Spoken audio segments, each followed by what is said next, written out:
جھوٹ سے عداوت کر لیں. تو جو جرم ہم کر رہے تھے اس کو کیا کریں؟ فوراً چھوڑ دیں اور نیکی کی راہ پر چل پڑیں. یہ دوسری شرط. پہلی شرط حقیقی پچھتاوا ہو، شرمندگی ہو. نمبر 2 دوسری شرط کیا میرے بھائیوں بولو؟ وہ گناہ فوراً چھوڑ دیں. اس میں اب اور تب کی بات نہیں ہے. اللہ نے منع کیا ہے، اب ہم نہیں کریں گے، چھوڑیں اور نیکی کی راہ پر چل پڑیں. یہ دوسری شرط. تیسری شرط یہ کہ ہم اللہ سے وعدہ کریں اللہ یہ گناہ ہو گیا، خوش و حواس میں ہم سے ہوا ہے اللہ، لیکن تو ہمیں معاف فرما دے. آئندہ اس گناہ کو جیتے جاگتے نہ کرنے کا عزم کرتا ہوں. اللہ دوبارہ میں اس گناہ کو اپنی زندگی میں ریپیٹ نہیں کرتا. ہمارے دل کے ارادے میں یہ بات شامل ہو. ایسا نہیں کہ زبان سے کچھ بول رہے اور دل میں کچھ اور ہے. ٹھیک ہے زبان سے بول لیتا ہوں، ہاں دل کا معاملہ تو میرے ساتھ ہے، میں جو چاہوں کروں. نہیں، اللہ میرے بھائیوں یعلم خائنۃ الاعین وما تخفی الصدور. اللہ تو آنکھ کی جھپٹ کو بھی دیکھ رہا ہے اور وہ تو سینے میں کھٹکنے والی چیزوں سے بھی واقف ہے. بولو واقف ہے یا نہیں؟ تو سچے دل کے ساتھ ہم اللہ سے وعدہ کریں کہ اللہ ہم اسے جانتے بوجھتے ریپیٹ نہیں کریں یہ وعدہ اللہ سے ہو تو انشاءاللہ ہماری توبہ سچی ہوگی. اب ہم اور آپ اپنے گریبان میں منہ ڈال کر چھانٹ لیں، دیکھ لیں میرے بھائیوں ہماری توبہ کتنی سچی ہے. کیا واقعی یہ کرائیٹیریاز پائے جا رہے ہیں؟ ہاں تو آپ قابل مبارکباد. اللہ تعالیٰ کی بخشش کی امید رکھنی چاہیے. لیکن اگر اس میں جھول ہے تو یاد رکھیے اللہ کو ہم دھوکہ دے سکتے. بولو اللہ کو نہیں دھوکہ دے سکتے. دنیا والوں کو دھوکے میں رکھ سکتے ہیں. دنیا والوں کی آنکھ میں ہم دھول جھونک سکتے ہیں. دنیا والوں کو میرے بھائی ان کے ساتھ فراڈ کر سکتے ہیں. اللہ کے ساتھ یہ چلنے والا نہیں. اچھا اگر گناہ ایسا ہے جس کا تعلق اللہ کے بندوں سے ہے تو پھر میرے بھائیوں اس سے توبہ کرنا ہے. ہم نے کسی کا حق مارا ہے، کسی کی وراثت ہم نے چھین لی، اپنی بہن کو ہم نے حق نہیں دیا، اپنی بیٹی کو ہم نے حق نہیں دیا، اس کا حق وراثت چھین لیا. اپنے پڑوسی کو ہم نے ستایا، ہم نے کسی کی دکان غصب کر لی، کسی کے مکان، کسی کا پلاٹ زور زبردستی سے ہم نے لے لیا، کسی کا حق مارا. یا کسی پر بہتان اور الزام لگا دیا. کوئی پاک دامن کسی کی بیٹی ہے اور ہم نے نعوذ باللہ اسے بدنام کرنے کے لیے اس پر الزام اور بہتان لگا دیا. تو اگر ایسا کوئی جرم جس کا تعلق حقوق و لباد سے ہے میرے بھائیو، اگر اس سے توبہ کرنی ہے تو یہ 3 شرطیں جو پہلے گزری یہ تو اپنی جگہ پر اٹل ہیں. یہ 3 کنڈیشنز پائے جانی چاہیے ہر توبہ میں. حقوق و لباد سے اگر ہمیں میرے بھائیو معافی مانگنی ہے تو ایک اور کنڈیشن اس میں ہمیں ایڈ کرنی ہوگی. ایک اور شرط پائی جانی چاہیے، وہ یہ ہے کہ جس کا حق ہم نے مارا ہے اسے کیا کریں؟ ہم بولو واپس لوٹا دیں. میرے بھائی ہم نے اپنے پیسے کی زور پر ہاں جج کو بھی میں نے سیٹ کر لیا تھا اور دیکھو ڈگری میرے حق میں ہوئی لیکن یہ میرا نہیں، آپ کا ہے. لے لو یہ دکان کی چابی میں آپ کو دے رہا ہوں، چلو میں لکھ دیتا ہوں. یہ پلانٹ میں نے غصب کر لیا تھا، حالانکہ خریدا آپ نے، بیچا میں نے ہے، لیکن اس کے باوجود میں اس کو غصب کر رہا تھا، میں دوسرے اور کے ہاتھ بیچ رہا تھا. میرے بھائی مجھے ڈر ہے اللہ کا، یہ لے لو یہ آپ کا پلانٹ. چلو میں پھر سے لکھ دیتا ہوں. میں اللہ سے توبہ کرنا چاہتا ہوں، آپ مجھے معاف کر دو. تو میرے بھائیوں ہم نے کسی پر بہتان الزام لگایا ہے، ہم اس کے پاس جائیں اور اپنی بات رکھیں. میرے بھائی میری بہن میرے بھائی مجھے معاف کر دو، میں نے الزام اور بہتان، جھوٹا الزام اور بہتان آپ کے اوپر لگایا، اللہ کے لیے مجھے معاف کر دو کہ اللہ کی اپنی بخشش چاہیے. آپ نہیں معاف کرے تو اللہ معاف کر سکتا؟ بولو بندوں کا حق اللہ معاف نہیں کرے گا جب تک بندے نہ معاف کریں. اس لیے میرے بھائیوں یا تو اگر ہم وہ سامان کو واپس کر سکتے ہیں تو اسی زندگی میں لوٹا دیں، معافی تلافی ہو جائے. اور اگر ایسا بھی ہوا کہ میرے بھائیوں دیوالیاں نکل گیا، آپ واپس نہیں کر سکتے لیکن وہ انسان زندہ ہے، تو جائیے ملیے، بات کیجیے اور کہیے کہ میرے بھائی میری حالت آپ دیکھ رہے ہیں، میری سچویشن آپ کو پتا ہے، میں کن حالات سے گزر رہا ہوں، آپ میرے اوپر رحم کریں، مجھے بخش دیں.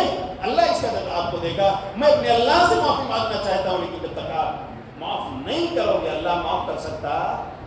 اگر وہ اللہ کا بندہ یا بندی معاف کر دیتے ہیں تو انشاءاللہ اللہ رب العالمین معاف کر دے گا. تو میرے بھائیو یہ 4 کنڈیشنز ہیں حقوق العباد میں اگر ہم سے کوتاہی ہوئی ہے، معافی مانگنا چاہتے ہیں، میرے بھائیوں ہمیں یہ کرنا ضروری ہے۔ آج حقوق العباد کے تعلق سے بہت سارے لوگ میرے بھائیوں سستی یا کاہلی یا میرے بھائیوں ناانصافی پر تلے ہوئے۔ آپ دیکھیں کوئی باپ غصہ ہو جاتا ہے اور کہتا ہے کہ میں تجھے حصہ نہیں دوں گا، نافرمان بیٹا ہے تو، نافرمان ہو گیا تو، میری جائیداد تجھے 1 روپیہ بھی اس میں آپ نہیں ملے گا۔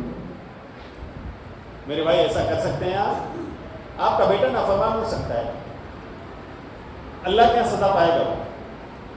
ماں باپ کا نافرمان اس کے لیے سزا ہے، بخشش نہیں ہوگی، وہ اپنی جگہ پر، لیکن کیا اس کی وجہ سے آپ اس کا حق مانگ لیں گے؟ آپ کو اتھارٹی ہے؟ نہیں۔ ابا چلے گئے اس دنیا سے اور وراثت بٹ رہی ہے، بیٹوں نے کہا یہ سب ہمارا ہے، بہن سے کہہ دیا کہ ارے ابو نے آپ کی شادی کر دی تھی نا، اتنا سارا جہیز ملا تھا، اس کا حق وراثت غصب کر لیا بھائی۔ بولو بھائی ہو رہا ہے کہ نہیں ہو رہا ہے؟ ہو رہا ہے۔ اللہ کی قسم اگر یہ بہنیں کل کو کھڑی ہو گئی، اے اللہ ہماری بھائیوں سے ہمارا حق دلا دے، ہماری جھولیاں خالی ہو گئی۔ اس قدر میرے بھائیوں اس ہندوانہ رسم اور تہذیب پر ہم عمل کر رہے ہیں اور چل رہے ہیں، انہی کلچر کو ہم نے اپنا لیا ہے کہ آج اپنی بہنوں کو اپنی بیٹیوں کو ہم حصہ دینے پر آتی ہیں۔ اس پر ہمیں غور کرنا چاہیے، اور شاید اسی وجہ سے یہ جہیز کی لعنت ہم پر مسلط ہے، اور آج ہم اس سے میرے بھائیوں کسی طرح راہ فرار بنا نہیں سکتے، اس لیے کہ ہم نے وراثت دینا چھوڑ دیا تو جہیز کی لعنت ہمارے اوپر مسلط ہوگی۔ جس دن وراثت دینا ہم شروع کر دیں گے انشاءاللہ یہ چیز جو لوگوں کی زبان کھلتی ہے کہ ہمیں یہ چاہیے ہمیں وہ چاہیے، میرے بھائیوں یہ بند ہو جائے گی، اس لیے کہ اس بیٹی کو اس کے باپ کی جائیداد میں حق ملتا ہے۔ اللہ ہم سب کو دینے کی توفیق عطا فرمائے۔ تو یہ ہے میرے بھائیوں ہماری توبہ سچی کب ہوگی، اس کے شرائط اور کنڈیشن۔ اللہ تعالیٰ ہمیں انہیں گرہ بنا لینے اور جب بھی ہم توبہ کریں اس کے دائرے میں رہ کر یہ عظیم نیکی کرنے کے اللہ توفیق عطا فرمائے۔ لیکن ایک بات کا اور خیال رہے، 5 منٹ اور ہے، کہ ہماری توبہ اس وقت قبول ہوگی جب ہم ہوش و حواس میں جس طرح سے ہم نے گناہ کیا ہے نا، اسی ہوش و حواس میں ہم توبہ کر رہے ہیں۔ ایسا نہیں کہہ رہے چلو ابھی تو جوانی ہے، جولانی ہے، ہاں ابھی تو گناہ کرنے کا وقت ہے، موقع ہے، دیکھ لیں گے جب بڑھاپا آئے گا، دیکھ لیں گے جب بیمار ہو جائیں گے، دیکھ لیں گے جب ہاسپٹلائز ہو جائیں گے۔ نہیں میرے بھائی، اس دن کا انتظار نہ کیجیے، سن لیجیے، ہماری توبہ اس وقت قبول ہوگی جب ہم جانکنی کے عالم سے پہلے، غرغرے کا عالم واقع ہونے سے پہلے اللہ سے توبہ کریں، اس آواز کے اندر صحت و تندرستی میں جس طرح سے گناہ کیا تھا اسی صحت و تندرستی کے عالم میں اللہ سے توبہ کر رہے ہیں، تو میرے بھائیوں ہماری توبہ قبول ہوگی۔ اور اگر ہم ہاسپٹلائز ہو گئے یا ہم جانکنی کے اس عالم میں آ گئے کہ لوگ آ کر ہمیں پانی پلا رہے ہیں، کوئی چمچ سے دودھ ہمارے گلے میں حلق میں ڈال رہا ہے، اور اب اور تب کی کیفیت لگی ہوئی ہے، لوگ ہماری عیادت کو جمع ہو رہے ہیں، ایسے میں میرے بھائیوں اگر ہم توبہ کرتے ہیں تو سن لیجئے اللہ توبہ قبول نہیں کرے، ورنہ فرعون کی توبہ قبول ہوگی۔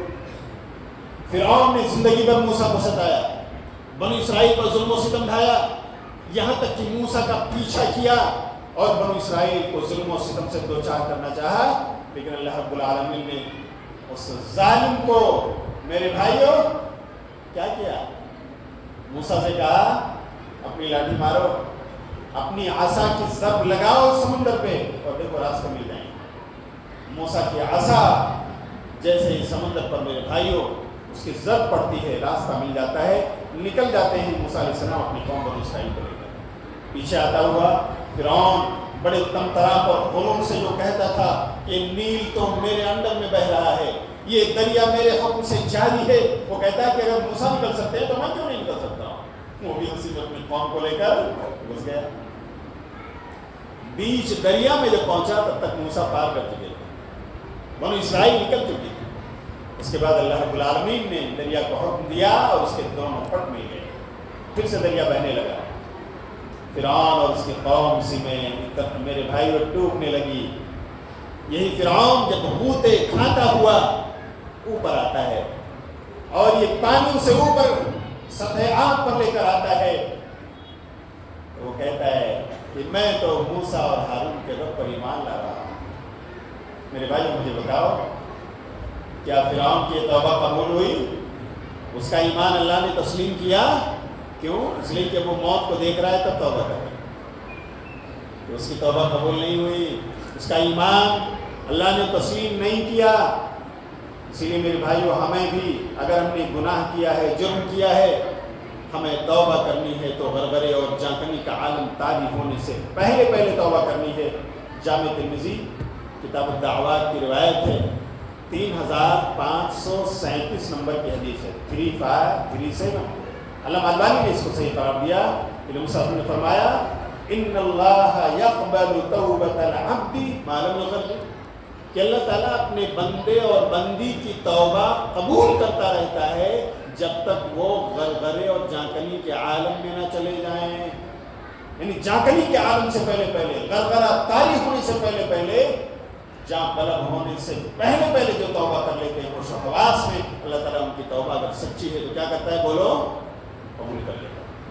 لیکن اگر اس وقت کا انتظار ہے، یہ نوز باللہ ہم ہاسپٹلائز ہو جائیں گے، اب بستر مرگ پر آہیں لے رہے ہوں گے، سسکیاں بھر رہے ہوں گے، لوگ ہمیں دودھ اور پانی پلا رہے ہوں گے، عیادت کو آ رہے ہوں گے، تو میرے بھائیوں اللہ رب العالمین کو ہم اور آپ دھوکہ دے سکتے؟ بولو، ہوش حواس میں تو ہم اللہ کے باغ بن کر گھوم رہے تھے، اللہ کی اس دھرتی پر، اس کے آسمان تلے اس کی فری آکسیجن لے کر کے اسی کے خلاف بغاوت پر تلے ہوئے تھے، اور جب موت سامنے مڈلانے لگی تو کہتے ہیں توبہ کر رہا ہوں۔ اللہ ایسے توبہ قبول نہیں کرتا۔ اسے اس وقت آنے سے پہلے ہر انڈیویجول کو اپنے گناہوں سے معافی مانگ لینی چاہیے۔ اللہ توبہ قبول کرنے کو تیار ہے۔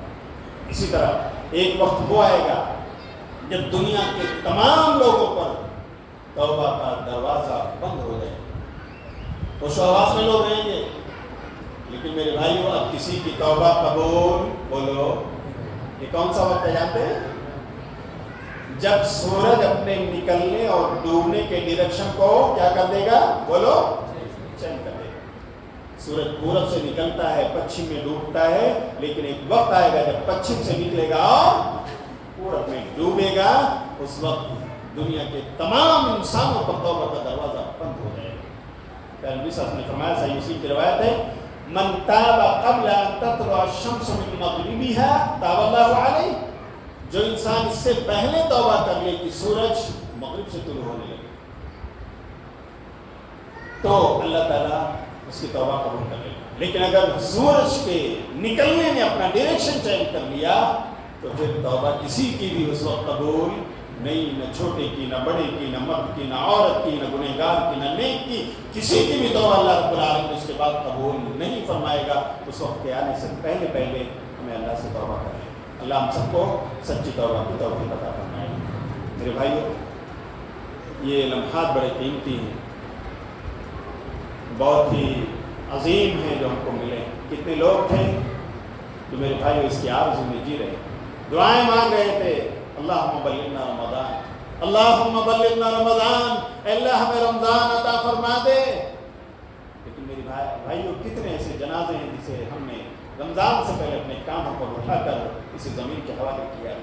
یہ رمضان اللہ نے ہمیں عطا فرمایا، توبہ کی توفیق بھی ہمیں اللہ سے مانگنا چاہیے کہ اللہ ہم گنہگار ہیں، خطاوار ہیں، لیکن اللہ ہمارے گناہ تیری بخشش سے بہت، اللہ تیری بخشش سب سے بڑی، تیری رحمت سب پر بھاری ہے، اے اللہ تو ہمیں اپنے رحمت کرم سے بخش دے۔ تو میرے بھائیوں، یہ رات کا تیسرا پہر جو بھی شروع ہونے والا ہے، ہمیں اس میں باوضو ہو کر اللہ کی عبادتیں کر کے تنہائی میں اللہ سے رونا چاہیے، اللہ سے مانگنا چاہیے، اللہ سے توبہ کر لینی چاہیے۔ اللہ ہم سب کو سچی توبہ کی توفیق عطا فرمائے۔ اسی لیے میں انہی چند باتوں پر اپنی بات کو ختم کرتا ہوں۔ اللہ سے دعا ہے کہ اللہ جو باتیں بیان ہوئی ہیں ہمیں اس پر عمل کی توفیق عطا فرما۔ اللہ اگر اس میں کچھ کمی ہے، کوتاہی ہے، قصور ہے، خطا ہے تو اللہ میری طرف سے، میرے نفس کی طرف سے اللہ تو اسے معاف فرما دے، اور اللہ اگر کچھ بھی بھلائی ہے، خیر ہے ان باتوں میں تو اللہ اس خیر کی باتوں پر ہمیں عمل کرنے کی توفیق عطا فرما دے۔ آمین۔ میرے بھائیوں،